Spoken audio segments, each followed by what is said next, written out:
to me is really what's been rewarding is working directly with students to see the shift in how they see themselves in this experience where perhaps for a really long time they never did.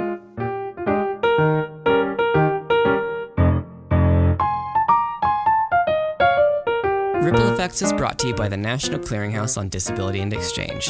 The National Clearinghouse on Disability and Exchange is a project of the U.S. Department of State's Bureau of Educational and Cultural Affairs, designed to increase the participation of people with disabilities in international exchange between the United States and other countries, and supported in its implementation by Mobility International USA. I'm Justin Harford, a project coordinator with Mobility International USA and your host for Ripple Effects.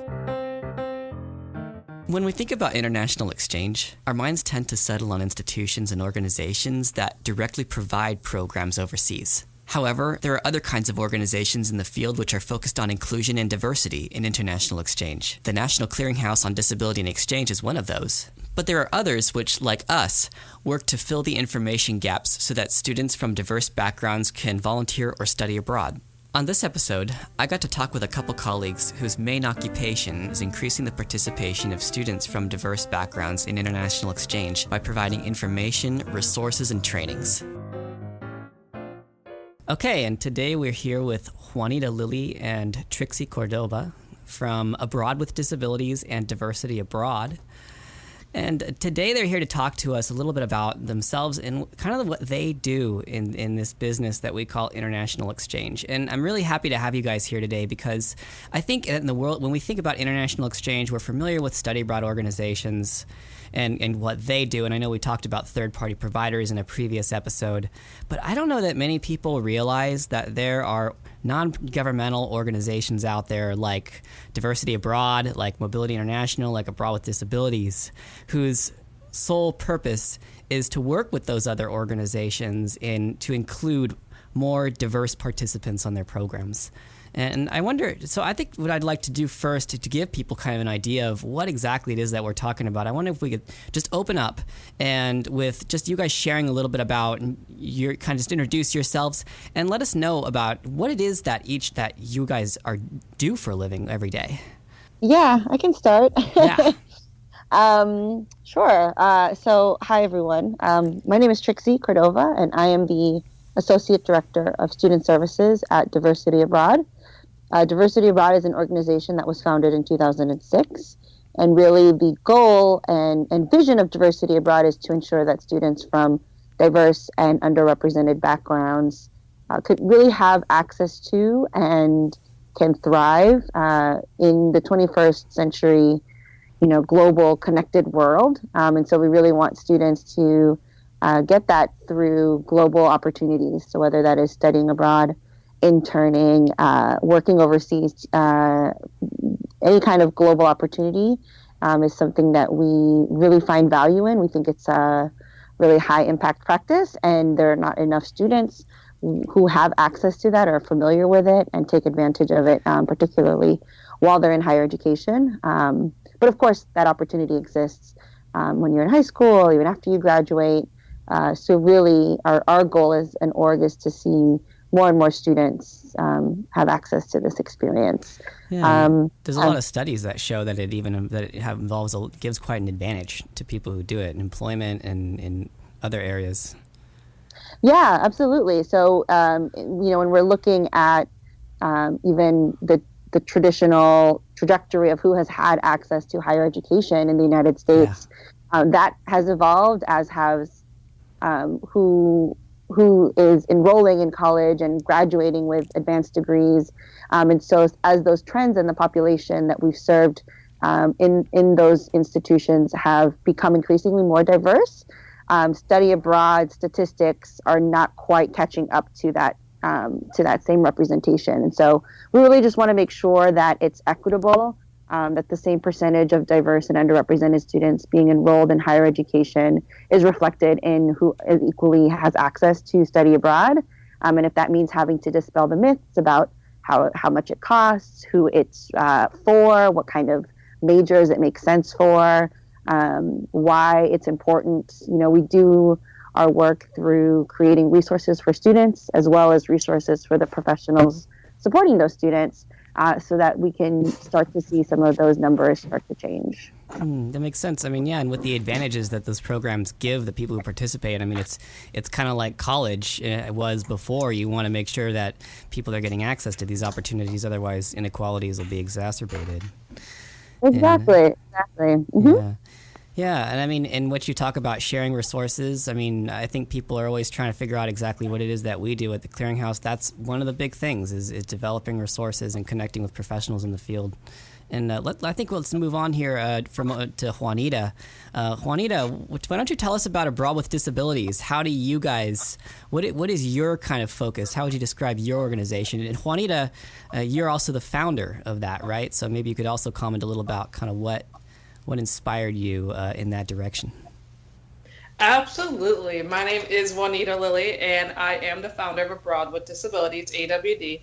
And the sole purpose of Abroad with Disabilities initially, and it still is to encourage dialogue relevant to going abroad with a disability.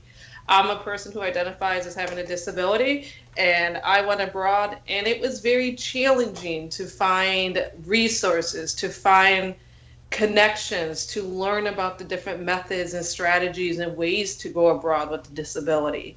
And so I was like, you know, what else is there to do?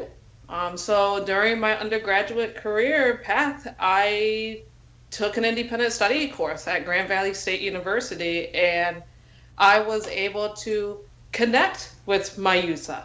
I was able to ask, like, why reinvent the wheel, right? So when I was able to connect with my YUSA, I had great support. I was able to learn, and they really supported me in that process. And till this day, we connect with each other. And so our purpose is really to encourage dialogue. We want people to ask questions. We want people to discuss topics. We want people to learn from one another. And more recently, because never did I ever expect to do such a thing like this, I was originally going into medical interpreting.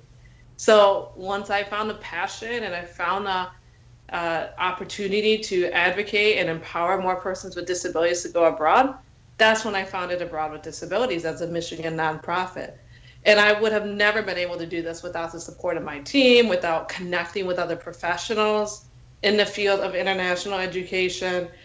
So today we, again, really work with students, really encourage that dialogue, share resources, and we will do trainings, whether it's trainings for professionals.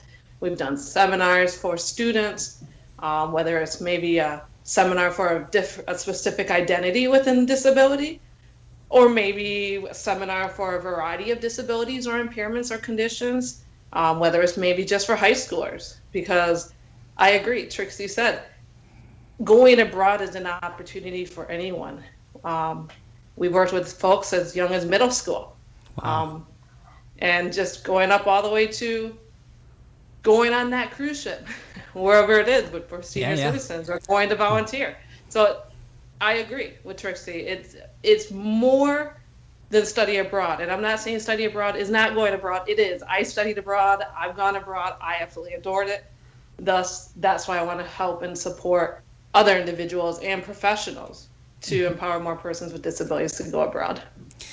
Yeah, and it's not just about disability. There's a lot of reasons why somebody might be underrepresented or at a disadvantage in international exchange, whether it's being first generation, LGBTQ, from an ethnic minority background, or having a disability.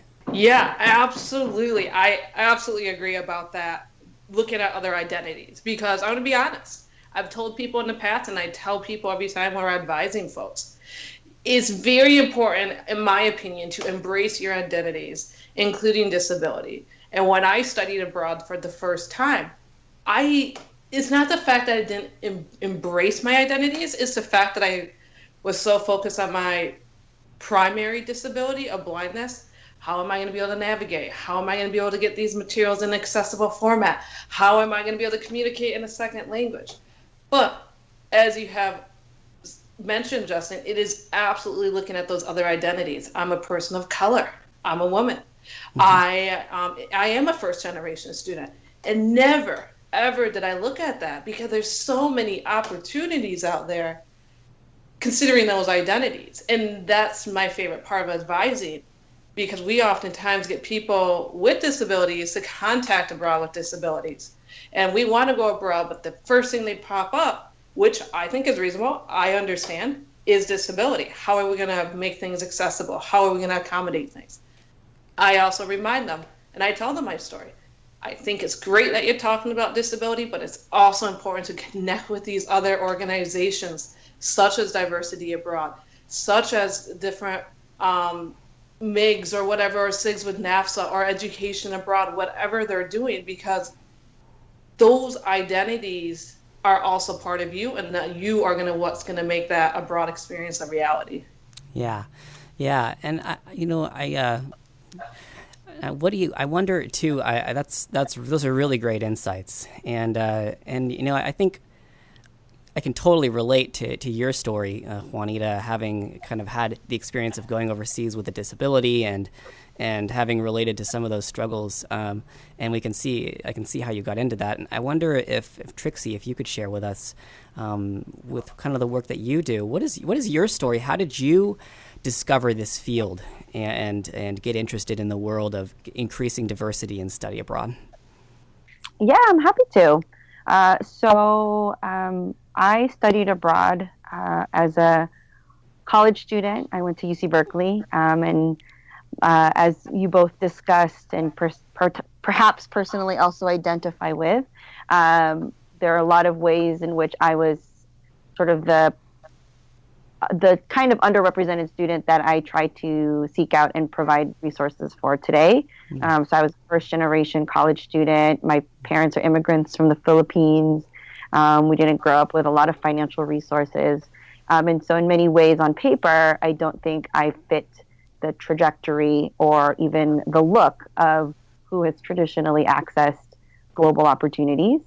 But typically it's associated with white women going abroad, right? Well-to-do white women. Yeah. Right. And that's the majority population to this day that is going overseas. And certainly that's not to say that at Diversity Abroad we don't provide resources or explore ways to further support those students as well. Again, it's a matter of creating equitable opportunities, right? Right. So yeah, I think going overseas was transformational, as obviously I think all of us on this podcast can attest to, in the way that it pushes you to consider more deeply how you identify yourself, how you see the world, how the world sees you, your relationship to culture and social issues and politics and economics. And I think from that experience on, it really challenged me to be more independent and self-reliant. And really, I always share this anecdote, but shortly after I studied abroad, I went and signed up to run a marathon. And I'd never run anything in my life. I think the motivation for that was really that I came back with this attitude of, I can do it. I can do anything. I may have been really afraid. That was my first time traveling overseas. And there are many reasons why, like many students, I was scared and afraid I couldn't thrive. And I had this negative stereotype of, if something happens, I would be dead in a ditch. That didn't happen, right? And I made it out of there. And not only did I make it out, I thrived and I was able to navigate new terrain and to do so with a lot of confidence.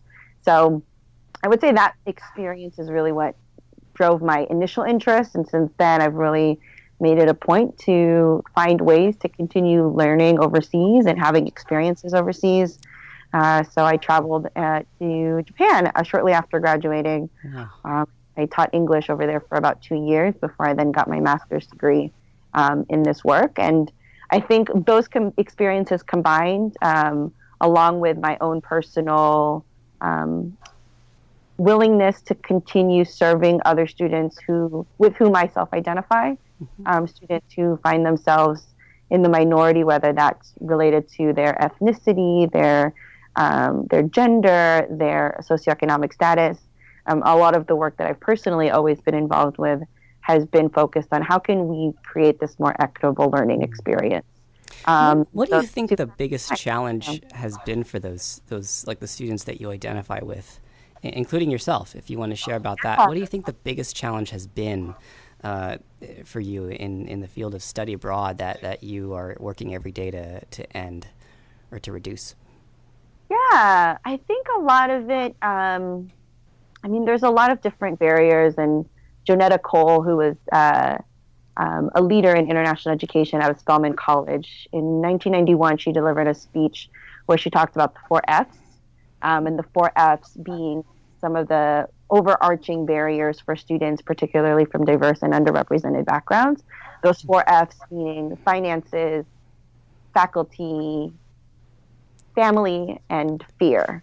And I would say overarchingly, those themes do reoccur. So when you hear students say it's too expensive, when you hear students say I can't leave my family behind, when you hear students say like I can't, I've never been on a plane, I don't know what I'm going to be perceived as or treated like when I go abroad. Yeah. I think they all kind of fit nicely into one of those different Fs. And I think, we can sit here and say that a lot of it is because there isn't exposure. If you're more likely to go abroad if you have friends or family who've had that direct experience that you can talk to. Yeah. And surely, if the numbers show that those students aren't going abroad, then that it's representative of who we can go to for support. So I would say certainly one of those 4 Fs might be the largest culprit, and ultimately what our work at Diversity Abroad and at MIUSA as well, and Abroad with Disabilities, I think tries to do is to say, despite some of these reasons that you might think you are incapable or that you are not a good fit, you can do it. And we actually can show you and introduce you to other students who comparably to your own experience have made it possible. Yeah. Mentorship I agree. Is such a big deal. I had the reason I think as I reflected since then, I reflected a lot on why I did what I did, studying abroad for a year in Chile and studying for a summer in Mexico. And I knew I had a mentor who was a woman with a visual impairment who had basically always told me, you need to study abroad. And she had studied for a year in Paris, and that was just like the thing. Like she said, you couldn't go to college without it. And so I totally relate to that account that you guys are sharing, how the experience of meeting someone else who's done it, who is like you, how that can really influence your trajectory. And sorry, Juanita, I interrupted you. What were you going to say? No, I agree with both of you. And going off with what Trixie was saying was about these organizations such as MIUSA, such as Diversity Abroad, such as Abroad with Disabilities, is really making it really supporting folks to go abroad. And I think that's something that folks who are wishing to go abroad, or folks who maybe encounter a barrier or maybe identify something new in their lives or whatever it may be, is that yes, it's about independence. But I also believe personally that it's important to know that it's about interdependence, because if it wasn't about interdependence, I feel that organizations such as MIUSA, such as Diversity Abroad, such as Abroad with Disabilities would not be existed, because we want to see individuals go abroad, and we are there to support individuals, and those opportunities can be, I believe, fulfilled with the support of others, with the resources and understanding, even walking people through it, because I've gone through it with some advising sessions where some people are like, oh, I didn't realize I was a first generation student, or I didn't realize that, oh, my ethnicity or my race, or, oh, I never thought of religion. So really, even talking through it, I think is powerful as well. And it sounds like we're kind of getting to, would you say one of those is probably your favorite part of what you do, Juanita, as far as in your work? I mean, you do a lot of stuff, and what would you say is kind of the thing that you're most proud of and most enthusiastic about? I love talking. I really do love talking with folks, but I also really? I also love really. You'll probably never guess. I never guessed.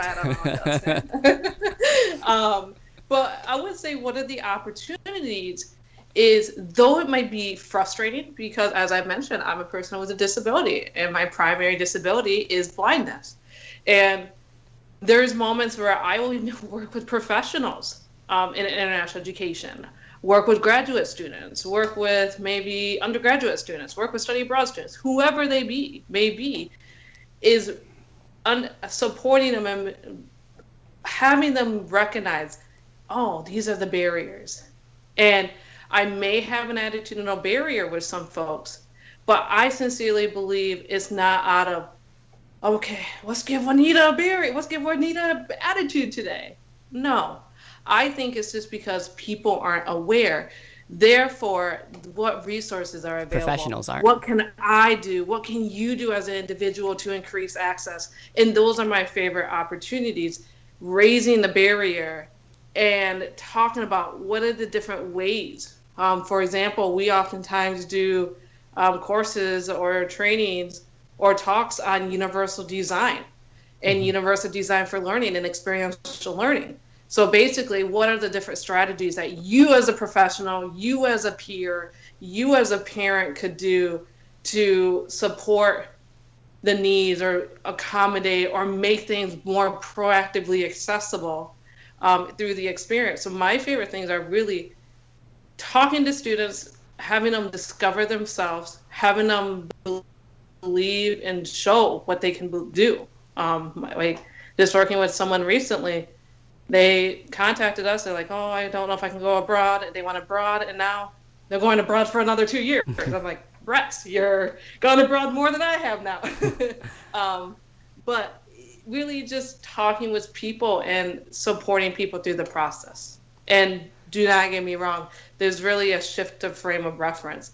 Thinking about, okay, here's the possible barriers. Okay, there's a barrier. What can I do about it? And oftentimes, I've had it in my experience, the barrier may not be overcome or accommodated at that moment, but many, many people and organizations have taken steps to be more proactive in making things more accessible. Yeah. Yeah, and you just touched on my favorite part, bringing people together. And Yes. And Trixie, what about you? I wonder what is your kind of favorite part, or what gets you energy to get up every morning and inhale the lovely breezes of San Francisco and go and do the work that you do? Yeah, it's cold San Francisco air for sure.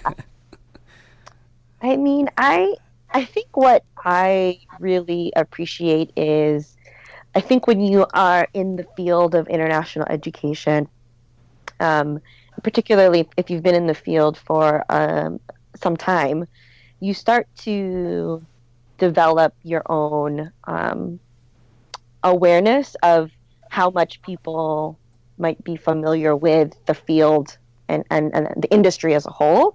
And yet when I go on the road, we have something that's on the student services side of Diversity Abroad called the Passport Tour, which is where we just travel to colleges around the United States to try and encourage diverse students to go abroad. We don't run our own programs so much as, saying here are reasons why you should do it. Here are resources on your campus and at Diversity Abroad. Here are scholarships you should know about. And I think what has really energized me, particularly during that tour, is just seeing when you're communicating to students and you see the wheels slowly start to turn in their heads, so they might hit you with some of those, frequently answered responses. Expensive. I don't have time. It's not relevant. I've never been on a plane. Get my credits don't work with it. Right. One of my favorites was I've seen Taken. Like you get those kinds of responses that are frequent, and you completely empathize and understand where they're coming from. But as you start to introduce resources, as you start to talk them through the feasibility of it, and the planning that goes into it, sometimes you start to see their energy and their frame of mind shift. And it's been really rewarding for me to hear students who follow up to say, you know what, I'm really glad you talked about that. I might really look into this now. Or, I thought study abroad was going to a foreign country for a whole year, and I didn't think it could be a 7-day or a 10-day trip, which it makes much more sense in terms of my responsibilities at home and the cost. So I think that to me is really what's been rewarding, is working directly with students to see the shift in how they see themselves in this experience, where perhaps for a really long time they never did. That's amazing. Yeah, opening people's minds up to the world. That is what we do. To the possibilities. Yeah. Well, and that's awesome. I always tell people, these are my 3 favorite words, is this communication, collaboration, and honesty. And I get to do that with everyone, whether they're a professional, whether they're a student, whether they're a parent, whether they're a peer or support person in the students or the gap year person's life, is communication. I want to be honest with you. If I don't know something, I'm going to tell you that. I'm going to find other resources. I'm going to find other organizations. I'm going to really try to collaborate and strive to make this opportunity the best. And that's where I have found, again, that open communication, willingness to collaborate, and be honest to people, which, again, brings people together, which I absolutely adore. Yeah, exactly. And with that, guys, I really appreciate your time. Diversity Abroad and Abroad with Disabilities, look them up. We're going to have links to the organizations in the show notes. And I really appreciate you guys for showing up here. And I think that I'm tremendously optimistic that our viewers or our listeners are going to have a way better concept now about just some of the amazing, interesting things going on out there in the world of international exchange. So with that, Trixie, with that, Juanita, thank you so much. And you have a great rest of your evening. And that concludes Ripple Effects, Travelers with Disabilities Abroad. If you enjoyed today's episode, please consider subscribing and sharing with your friends. If you really feel positively about us, we would appreciate it if you would leave us a review on iTunes. All of those things will help us get the word out to more people. See you next time.